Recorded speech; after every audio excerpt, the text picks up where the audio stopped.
So, since I started doing the blended learning courses, I've tried to incorporate some more blending learning activities. And with the rotation model, I chose to start with my daily 5 rotations and try to add some more blended learning models within those rotations. Students were already used to rotating to different activities, but not necessarily with blended learning activities.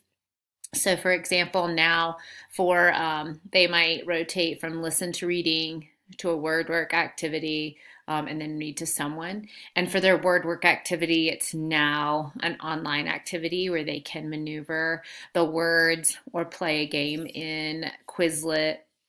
um, and then they can also work with a partner to do that and kind of compete against games that are in that. They might also use the Osmo station where they use the words app and letters to create words and guess words for that. And then they might rotate to listen to reading, where they would listen to a story on their computers and then tell me about what they've listened to. And with listening to reading on the computer, then they're also able to actually see the book and hear it read to them. I find that the students are more engaged with the blending learning activities in the rotating rather than just a paper and pencil. Or I also find that they like to mix it up and do something with groups, and also do something independently.